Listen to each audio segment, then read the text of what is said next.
अगर आपका ना ग्रामर थोड़ा सा भी सही है, मतलब सही है, मतलब कि या तो 10th में पढ़े होंगे या तो 11th में या 12th में थोड़ा सा भी पढ़े हैं ना तो आपको 90+ आ जाएगा। लेकिन ग्रामर रहना चाहिए, मतलब थोड़ा थोड़ा पढ़े रहिएगा। और मान लीजिए कि अभी अभी भी बचा हुआ है 3 महीना, तो कोई दिक्कत नहीं, उसमें भी पढ़ना है, या 12th में भी पढ़े होंगे कुछ ना कुछ। लेकिन आपको अगर ग्रामर का पोर्शन थोड़ा सा भी जानते होंगे, आर्टिकल क्या होता है, प्रीपोजिशन क्या होता है पहले से या अभी तक पढ़ते आ रहे, तो कोई दिक्कत नहीं होगा। हिंदी का ना या इंग्लिश का बात करें, आपको बुक का ना वो आपको हम 100 करवा के जाएंगे, मतलब बुक का जितना भी 100% पोर्शन जो है ना आपको करवा देंगे। और ग्रामर वाला जो है आपको, जिसमें ऑब्जेक्टिव भी 60 को पूछ देते रहता है, इंग्लिश की बात करें या हिंदी की बात करें, तो वो थोड़ा सा कंप्लीट रहना चाहिए। हम आपको देखिए क्वेश्चन के साथ आपको प्रूव कराएंगे कि बाबू क्या क्या पढ़ना है, किस तरीके से पढ़ना है, इंग्लिश हिंदी का क्या करें, ठीक ना। देखिए हम आपको क्वेश्चन इसलिए बताते हैं बाबू, देखिए 2024 का पिछले साल का, कि आप उससे रिलेट कर पाइएगा, क्योंकि देखिए इसी तरीके से सेम आएगा, उसमें कुछ नहीं सेम मतलब क्या, क्वेश्चन सेम नहीं आएगा। यहाँ पे 2025 बदल जाएगा, क्वेश्चन भी बदल जाएगा, ठीक ना। ये नहीं है कि सेम के सेम आ जाएगा, देखिए इससे रिलेट कर पाइएगा। और आपको जो हम बताएंगे आज, वो आपके सब्जेक्टिव ऑब्जेक्टिव दोनों का रूट मैप बता देंगे बाबू। जिस तरीके से बता रहे ना, सिर्फ उतना करिए, कॉमर्स से हो या किसी से भी हो, लेकिन इतना आप कर लिए तो बेड़ा पार है आपका, इसका गारंटी हम लेते हैं। एक 2-3 महीना है, इनफ है बाबू, इनफ है। हम बार बार बोलते बाबू इनफ है, इसका मतलब कुछ न कुछ इसका बात है कि, लेकिन ग्रामर में देखिए 100% कुछ न कुछ ट्रांसलेशन बचपन से ही बनाता होगा, या तो CBSE से हो या तो बिहार बोर्ड से हो। 10th में भी थोड़ा थोड़ा बनाया होगा, 9th में भी। जो बात है बिहार बोर्ड का हर बच्चा कुछ ना कुछ तो ट्रांसलेशन तो जरूर बना लेते थे, ये तो फिक्स है बचपन में। बाकी आपको क्या करना है, ट्रांसलेशन भी काम आता है लेकिन ज़्यादा नहीं। ग्रामर पोर्शन आपका कंप्लीट है। अगर मान लीजिए थोड़ा देर के लिए मान लेते 2 बच्चा है, एक गोलू है एक मोलू है। मान लेते गोलू क्या होगा कि थोड़ा बहुत उसको, मतलब मान लीजिए कि पिछले साल या फिर 10th में 9th में, मतलब इसको थोड़ा बहुत ग्रामर का नॉलेज है।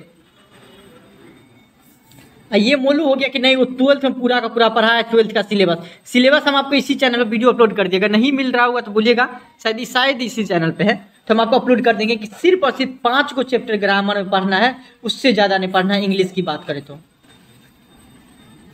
क्योंकि देखिए 50 नंबर 50 को लिखना पड़ता है, 100 में से लिखना पड़ता है। तो आप क्या लेके चलिए टारगेट कि 100 में से 50 को लिखना पड़ता है ना, कम से कम कितना लिख दे, 30 को लिख दे बुक से, क्योंकि बुक का आंसर पता है कि Indian civilisation and culture Mahatma Gandhi ही होगा। और जबकि अगर मान लीजिए ग्रामर में कुछ रहेगा, I can't go, I may go, I want to go, उसमें थोड़ा बहुत ये भी लग सकता है कांट होगा कि मे होगा कि माइट होगा, लेकिन इसमें नहीं होगा कि इंडियन सिविलाइजेशन एंड कल्चर का दूसरा होगा। नहीं, इंडियन सिविलाइजेशन एंड कल्चर का महात्मा गांधी ही होगा। अगर याद है तो वही लिखेंगे। इसलिए हम ज़्यादा बोलते हैं कि बुक का अगर आपको याद है तो सबसे पहले बुक का लिखिए, ठीक है। 30 को इधर से, और 60 को में से हम बोलते हैं क्या, ज़्यादा नहीं, सिर्फ और सिर्फ कितना लोगों 20 को याद लिखो, 20 को। अब 20 को से ज़्यादा आपको 25 को 30 को तो सिर्फ 5 को चैप्टर से कुछ देते रहता है, तो 5 को चैप्टर पढ़िएगा सिर्फ ग्रामर में, बस हो गया, उससे ज़्यादा नहीं। मतलब स्मार्ट स्टडी करिए, आपको कोई दिक्कत नहीं होगा ऑब्जेक्टिव में, इसका गारंटी हम देते हैं।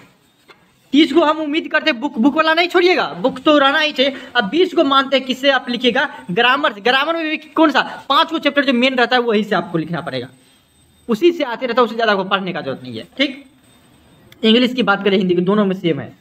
हिंदी में भी कौन कौन चैप्टर है ग्रामर में, वो आपको बहुत ही कम में आपको मतलब अलग अलग क्वेश्चन पूछते रहता है। बाकी आपको फिक्स रहता है कि समास में 5 को आएगा, हाँ, संधि में 10 को आएगा, ये मतलब फिक्स रहता है बहुत। हाँ, 1 2 इधर हो सकता है, दूसरा बात है। अब देखिए हिंदी की बात करें, इंग्लिश का हम 2-3 चीजें बताएंगे इसमें।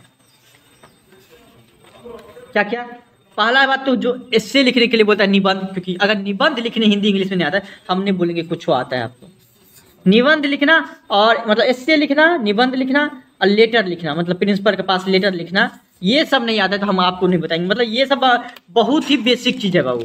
हाँ, क्वेश्चन कैसे लिखना है, एग्जाम कैसे लिखना में कैसे लिखना है, वो हम बता देंगे, 100% बता देंगे। लेकिन आपको ये बोलेगा कि लेटर भैया इससे थोड़ा लिखना सिखा दीजिए, या फिर मान लीजिए कि इससे थोड़ा इंपॉर्टेंट दीजिए, इससे सब इंपॉर्टेंट कुछ नहीं होता बाबू। अंतिम में हम दे देंगे, वो दूसरा बात है, लेकिन इससे लिखने के लिए नहीं आता। इससे मतलब लिखना मतलब क्या, कोई भी टॉपिक देगा, अगर आपके पास उतना कैपेसिटी नहीं है हिंदी में लिख सकते हैं, सोचिए आप क्या कर सकते हैं। बेरोजगारी देगा, बेरोजगारी पे आप लिख नहीं सकते अपने आप को, इतना दिमाग नहीं चलता आपका, रट के जाइएगा। बताइए, आप लेटर भी रट के जाइएगा, तो ये बहुत बेसिक हो गया बाबू, ये बहुत बहुत बहुत ज़्यादा बेसिक हो गया कि आपको एस्से लेटर सब हो गया। हाँ, ये हम आपको कभी नहीं बताएंगे, एप्लीकेशन सब लिखना ये नहीं बताएंगे। और आपको इससे सब, हिंदी की बात करिए इंग्लिश में, दोनों में यही है, दोनों में से ये इस चीज़ को छोड़ दीजिए आप, कि आपको प्रधानाचार्य के पास आपको बोल रहा पत्र लिखने के लिए, सोचिए आप वो सब भी देखिएगा, तब तो हो गया भाई, ये सब मतलब वेस्टेज ऑफ टाइम है बाबू, वेस्टेज ऑफ टाइम। हाँ, ये जो आता है आपको पोर्शन, कौन सा पोर्शन जो आता है आपको, जो आपको अवतरण का सब प्रसंग व्याख्या करे, या तो हिंदी में इसमें जैसे दिया रहेगा और इंग्लिश में दिया रहेगा explain any of the following. दोनों का मतलब क्या होगा, देखिए एक्सप्लेन दिया रहेगा या हिंदी में उसको क्या बोलते हैं, अवतरण का सब प्रसंग व्याख्या करना। दोनों का दोनों बनेगा। अब फुल में फुल मार्क्स लेकर आइएगा, ठीक है ना। सिर्फ कॉपी कैसे लिखना है वो देखना, और उसके साथ साथ बाबू अभी क्या करना है उसके लिए एक्सप्लेनेशन लाइन बाय लाइन पढ़ना। अगर मान लीजिए हर एक बुक का पॉसिबल नहीं होगा, चाहे आप साइंस से हो, आर्ट्स से हो, कॉमर्स से, क्योंकि देखिए कॉमर्स में भी पढ़ने लगेंगे या साइंस में भी और चैप्टर सब है, फिजिक्स केमिस्ट्री अकाउंट सब है, ज्योग्राफी सब है, ये सब सब्जेक्ट पढ़ने लगेंगे क्योंकि उस समय ज़्यादा टाइम देना पड़ता है। तो आपको ये ऑटोमेटिक लाइन बाय लाइन इसका नहीं पढ़ सकते हैं। Line by line Indian civilisation नहीं पढ़ सकते। लाइन बाय लाइन आपको sweetest love I do not go नहीं पढ़ सकते। तो क्या होते रहता है बाबू, आपको लाइन बाय लाइन अगर मान लीजिए कोई बच्चा नहीं पढ़ते रहता, कोई दिक्कत, आप एक काम करिए, हम आपको चैनल लिंक में दे देंगे। सबसे बड़ा बिहार बोर्ड का नंबर 1 पहला एनिमेशन क्या चैनल है जो आपको क्वालिटी कंटेंट प्रोवाइड करता है। एनिमेशन मतलब चैप्टर को कार्टून के माध्यम से बाबू अपलोड कर दिए कि कार्टून आपके तरह आप देखिए जैसे मोटू पतलू सब देखते हैं, और चैप्टर ऑटोमेटिक याद हो जाएगा। फिल्म देखते हैं तो फिल्म याद हो जाता है, वैसे ही आपको चैप्टर याद हो जाएगा। अब चैप्टर याद हो गया तो बताइए क्वेश्चन आएगा कितने आप बोलेगा।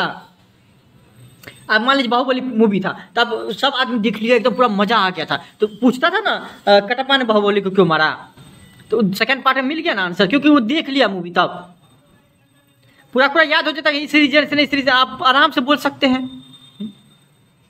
तो उसी तरीके से कार्टून के माध्यम से आप पूरा देख लीजिएगा चैप्टर, आपको डिस्क्रिप्शन में लिंक दे देंगे, तो आपको ये पता चल जाए अच्छा इस चैप्टर का अर्थ ये है। देखिए आपको उससे और एक फायदा क्या मिलेगा कि ये सब तो पता ही चलेगा क्या इस चैप्टर से है, ऊपर से क्या पता चलेगा कि किन्हीं 3 प्रश्न 5 नंबरी का देता है हिंदी में, उसमें भावार्थ लिखने के लिए कम से कम 3 वो 4 को देगा, अर्थात समरी लिखने के लिए डायरेक्ट दे देगा।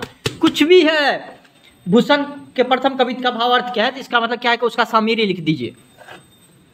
लाना सिंह का परिचय अपने शब्दों में दीजिए, इसका मतलब कि उसने कहा था कहानी का लिख दीजिए। पढ़े उसने कहा था कहानी याद है, लिख दीजिए, बस हो गया। लाना सिंह ऑटोमेटिक आ जाएगा उसमें, मतलब क्या 5 नंबरी भी कवर होगा, और साथ में आपको ये 5 बोलता है बनाने के लिए क्वेश्चन आंसर, वो भी कवर अप हो जाएगा। मतलब क्वेश्चन आंसर का टेंशन नहीं रहेगा, समरी का टेंशन नहीं रहेगा। मतलब अगर मान लीजिए कि चैप्टर ही पूरा याद है, तो आएगा कहाँ से बाबू, एक चीज बता, आएगा तो आएगा कहाँ से, आएगा तो 100% यहीं से आएगा। ये तो लिख के ले लीजिए, आएगा तो आएगा कहाँ, 100% यहीं से आएगा, और हम वही पढ़ रहे हैं। सोचिए कितना आसान कर दिया आप सबके लिए कि क्वेश्चन आंसर भी ज्यादा याद करने करना चाहिए ना, समरी याद करेगा, लेकिन आपको चैप्टर का पता रहना चाहिए। है नहीं, अब हिंदी में बोलेगा, इंग्लिश में लिख नहीं सकते हैं बाबू 12th में, ये बताइए है, इसमें भी आप खोल ले लीजिए, ये आप लिख नहीं सकते हैं। देखिए क्वेश्चन आंसर जब आपको याद रहेगा, सीबी का हार्ट बीट क्यों फास्टर हो गया था, हम आपको बताएं कि उसका टीचर पकड़ लिया एकदम, जब पढ़ने जाता है ना, फिर भी वहाँ पे नीचे में पेंटिंग बनाता था, सोचे डेस्क के नीचे में। तो ये सब आपको लिखना है, इसमें भी आपको इससे लेटर सब नहीं बताएंगे। बाकी जो 6 नंबरी है, जिसमें इसमें देखिए आपको थोड़ा सा चेंजेस क्या कर दिया है, इसमें क्वेश्चन आंसर हिंदी में क्वेश्चन आंसर पूछ देता 5 नंबरी में क्वेश्चन आंसर, इसमें उसी की जगह 15 नंबर का पूछ देता है। इसमें 15 नंबर के लिए क्या पूछ देता है, 2 गो समरी, जो कि फिक्स रहता है। बोल दिए फिक्स मतलब फिक्स रहेगा बाबू, नहीं विश्वास मेरे चैनल पे जाके देख लीजिए, हम जो भी बोलते हैं प्रूफ भी करते हैं, तो ये सब फिक्स रहेगा, 100% फिक्स रहेगा कि समरी यही आएगा। तो समरी 2 को बता देंगे, एगो आप कवर अप करिएगा। अब बाकी जो आपको ये चैप्टर का नाम और राइटर का एगो यहाँ से कर लीजिएगा, 15 नंबर 5 नंबर यहाँ से आ जाएगा, दूसरा में आपको यहाँ से कवर अप हो जाएगा। मतलब दोनों आपका जो पूरा इंग्लिश का जो चैप्टर का नाम है, कवि का नाम है, वो याद रहना चाहिए। 10 नंबर इधर से हो गया, अब 5 नंबर आपको समरी जो फिक्स रहेगा वही बता देंगे, अब बस वही याद करना, बस हो गया, उससे ज़्यादा है वो दे भी देंगे हम, उससे ज़्यादा नहीं टेंशन लीजिए आप। तो इधर भी कवर अप हो गया 15 नंबर, उधर भी कवर अप हो जाएगा 15 नंबर। अंतिम में पूछ देते रहता क्या आपको, इसको देख के पास से इसको लिखने के लिए, तो ये तो आराम से हो जाएगा। इसको देख हिंदी में भी इसको देख के इसका आंसर लिखिए या संक्षेप करिए, इसको कम शब्दों में लिखिए, बस हो गया। इससे ज़्यादा कुछ भी नहीं करते रहता है, नहीं पूछता है तो हम नहीं पढ़ेंगे। इस तरीके से बाबू चलेंगे ना 2-3 महीना आराम से बन जाएगा, कोई दिक्कत, ज़्यादा टेंशन नहीं लीजिए। ग्रामर का थोड़ा बहुत पोर्शन आप जो है ना कहीं से कवर अप करिए, कोई दिक्कत नहीं है। ग्रामर का जो मेन चैप्टर है वो हम आपको अपलोड कर दिए हैं या कर देंगे, ठीक ना, लेकिन आपको कवर अप हो जाएगा, शायद कर दिए इसी चैनल पर कर दिए हम, तो आपको कोई भी दिक्कत ना होने वाला बाबू आपको, ठीक ना। फिर भी कोई दिक्कत हो इंस्टाग्राम पर फॉलो करके डायरेक्ट मैसेज करिए। यहाँ तक पहुँच गए हैं तो कमेंट में जय मिथिला जय बिहार जरूर लिखेगा। Thank you so much.